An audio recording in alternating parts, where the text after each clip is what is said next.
Hello everyone, welcome back to Softline Institute. आज की इस क्लास में मैं आप सभी को बताने वाली हूँ ऑरोरा 3D एनिमेशंस के अंदर टूल बार प्रीव्यू के बारे में। अब यहाँ पर क्या है, टूल बार के अंदर आपको 3 कैटेगरीज में डिवाइडेड होते हैं, जैसे कि tool bar, shape tool bar और टेक्स्ट टूल बार। तो इन तीनों ही टूल बार्स को आज हम समझने वाले हैं। तो चलिए बिना देर के हम क्लास को स्टार्ट करते हैं।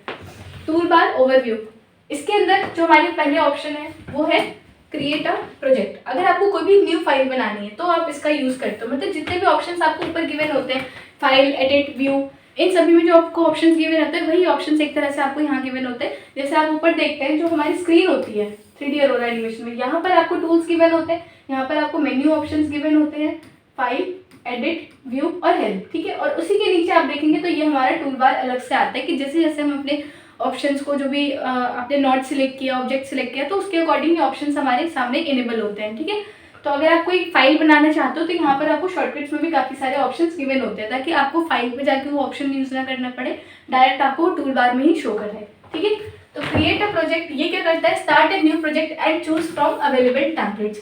इसकी हेल्प से आप न्यू प्रोजेक्ट क्रिएट कर सकते हो और उसके अंदर जितने भी अवेलेबल टेम्पलेट्स हैं उनको आप यूज़ करके उसमें एडिटिंग करके अपनी एनिमेशन वीडियो क्रिएट कर सकते हैं।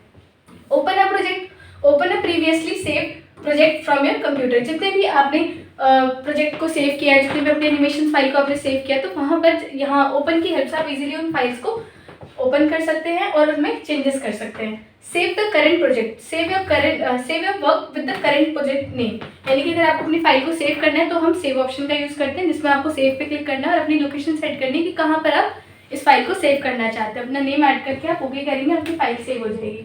Save your work under a new name और इन अ डिफरेंट लोकेशन। अगर आपने किसी फाइल को सेव किया हुआ है और उसी फाइल को दोबारा से सेव करना चाहते हो किसी दूसरे नेम से दूसरे लोकेशन पे, तब हम यूज करते हैं सेव एज ऑप्शन का। ठीक है,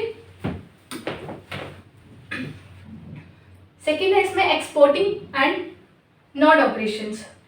एक्सपोर्ट एज इमेज, अगर आपको अपनी फाइल को एक्सपोर्ट करना है एज अ इमेज तो हम इस ऑप्शन का यूज करते हैं, like export the current screen as an image, save the current view as an image file. यानी कि जो भी अभी आपके स्क्रीन पे दिख रहा है, अगर आपको उसको एज अ इमेज एक्सपोर्ट करना है या सेव करना है तो हम इस ऑप्शन का यूज करते हैं।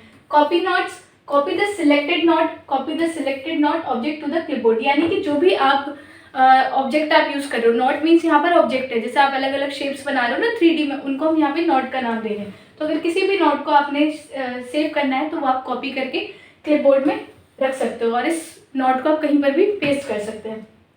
Paste note, paste the copy और कट नोट। जितने भी आपने पहले कॉपी और कट, जितने भी शेप्स आपने किए हैं तो उसको आप इजीली कहीं पर भी पेस्ट कर सकते हैं। पेस्ट द कॉपी और cut note back into your project. अपने प्रोजेक्ट में आप इसको कहीं पर भी यूज कर सकते हैं। इसके बाद है यहाँ पर डिलीटिंग एंड फॉर्मेटिंग नोट्स। लेकिन जैसे कि डिलीट द सिलेक्टेड नोट, जो भी आपने नोट सेलेक्ट किया हुआ है अगर उसको डिलीट करना है तो आप एक जगह से कर सकते हैं, like remove the selected note या ऑब्जेक्ट। मतलब नोट का मतलब यहाँ पे ऑब्जेक्ट बोला जा रहा है फ्रॉम योर प्रोजेक्ट। ठीक है, जो भी सिलेक्टेड है उसको ये डिलीट कर देगा। Copy selected note, format to another note, copy the formatting of a selected note and apply it to another note.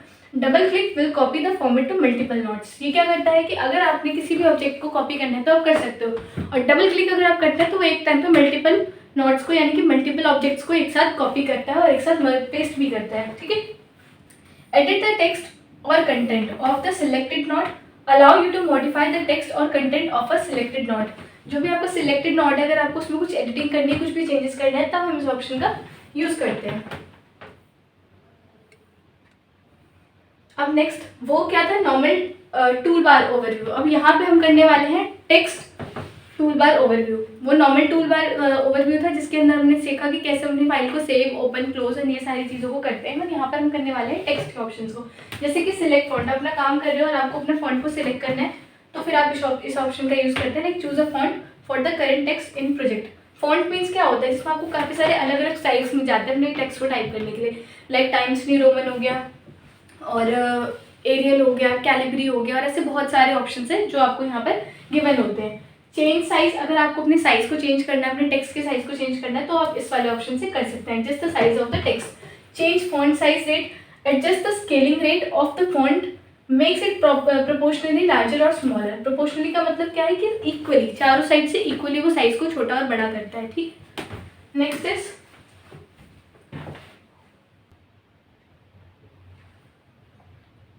Font style and effects, change to heavier font, apply a bolder version of the text of the font. अब इसमें क्या है कि अगर आपको बहुत ज़्यादा dark रखना है अपने टेक्स्ट को तब आप इस ऑप्शन का यूज़ करते हो। Change to an italic font, मतलब इसके अंदर आपको काफ़ी सारे स्टाइल्स और इफेक्ट मिल जाते हैं जिससे आप अपने टेक्स्ट को बोल्ड दिखा सकते हो, इटैलिक दिखा सकते हो। Apply N italic version of the font, जिससे आपका टेक्स्ट जो है वो बेंड दिखेगा इस तरीके से। इटैलिक मीन्स ये होता है। And change 2D text to have shadow, add a shadow effect to the 2D text, यानी कि जो भी आपका टेक्स्ट है आप उसके अंदर इजीली शेडो दिखा सकते हो, शेडो ऐड कर सकते हो। Next is text formatting options. अब ये कुछ टेक्स्ट फॉर्मेटिंग ऑप्शंस है, like more text properties, access additional properties to customise text appearance. यहाँ पर आपको कुछ ऐसे ऑप्शंस मिलते हैं जो बहुत ज़्यादा एडिशनल होते हैं, जो आपको अपनी स्क्रीन पे कहीं नहीं दिखते बट इस पैनल में जरूर दिख जाएंगे, ठीक है। Draw a line below the text, add a line beneath the text, यानी कि अंडरलाइन। अंडरलाइन की बात हो रही है यहाँ पे। अगर आपको अपने किसी भी टेक्स्ट को अंडरलाइन करना है तो फिर आप यहाँ से कर सकते हैं। Draw a line through the text, add a line through the text, यानी कि strike through effect. Strike through क्या करता है, आपके किसी भी वर्ड को रॉन्ग शो करता है, जैसे ये है ना, तो आप इसको ऐसे रॉन्ग शो कर सकते हो, मतलब एक स्ट्रेट लाइन आ जाएगी आपके टेक्स्ट के ऊपर। Next is text positioning.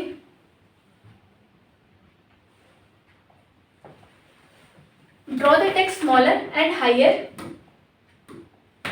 Then regular text, position the text smaller and slightly raised from the base line. ये क्या करता है कि हमारे टेक्स्ट को स्मॉलर रखता है और एक बेस लाइन पे रखता है कि जो भी एक लाइन है उसी सीक्वेंस में वो चलता रहेगा। Draw the text smaller and lower than regular text, ये क्या करता है कि आपके टेक्स्ट को थोड़ा सा स्मॉल करके चलता है। Position the text smaller and slightly lower from the base line से थोड़ा नीचे रहेगा। Selected text toggle, click on the blank area to clear the current text, selection toggle. Toggle means क्या होता है, जिससे आप अपने टेक्स्ट की केसेस को चेंज कर सकते हो। लाइक अगर आपको अपने टेक्स्ट को प्रॉपर कैपिटल रखना है, प्रॉपर स्मॉल रखना है, कैपिटलाइज ईच वर्ड रखना है, तो हम इस ऑप्शन का यूज करते हैं।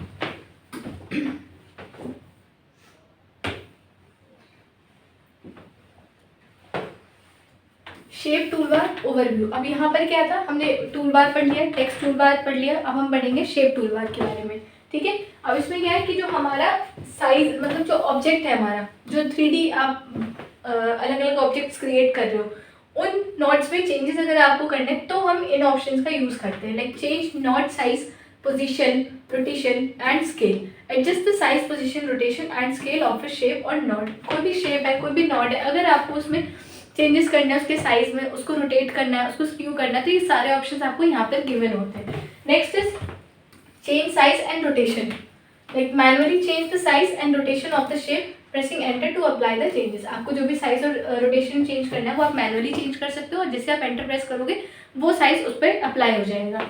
Next is right click and drag slider to change data quickly. Use the right mouse, right click करना है आपको माउस का, and slider to make quick adjustment to the shapes data. जो भी आपने शेप्स के अंदर डेटा फिल किया है उसको आप राइट क्लिक की हेल्प से मूव कर देंगे हैं तो उस डेटा में चेंजेस होता है। तो आपको बस अपने माउस का राइट क्लिक यूज़ करना है इस ऑप्शन को यूज़ करने के लिए। Next is shape customisation. Reset data to initial state, reset the shapes properties to their default settings. यानी कि अगर आपने कोई भी शेप बना रखा है उसमें आपने उसकी प्रॉपर्टीज चेंज किया, लाइक साइज, रोटेशन एंड सारी चीज़ें अगर आपने इसमें चेंजेस करे हैं उसको पहले जैसा करना है तो हम रीसेट का यूज़ करते हैं, ताकि उसके अंदर जो भी हमने एंगल्स और साइजेस अप्लाई किए थे वो उसमें से रिमूव हो जाए। Change shapes, fill colour, texture, alpha texture, transform and texture animation. Customise the shapes, fill colour, texture, transparency and texture animation. यानी कि जो भी आप शेप बना रहे हो उसके अंदर जो भी कलर फिल कर रहे हो, आउटलाइन फिल कर रहे हो, टेक्सचर, पैटर्न, तो उन सभी चीज़ों में ये चेंजेस करता है। आप यहाँ से इजीली इसको कस्टमाइज कर सकते हो। Change shape, side, colour, texture, alpha texture, transform and texture animation. ये क्या कर रहा है, एनिमेशन की बात कर रहा है। ये तो नॉर्मल कलर्स की बात हो रहा है, यहाँ पे एनिमेशन के कलर की बात हो रही है। Customise the side properties of the shape, example colour, texture and transparency. जो भी आपका एनिमेशन है उसके ऊपर बात हो रही है, ठीक है। तो ये है टूल बार ओवरव्यू के अंदर 3 ऑप्शंस जो मैंने आपको आज की क्लास में एक्सप्लेन किया, एंड आई होप कि आपको ये क्लास समझ में आई होगी। अगर आपको कोई भी डाउट है then you can ask me freely. Thank you so much.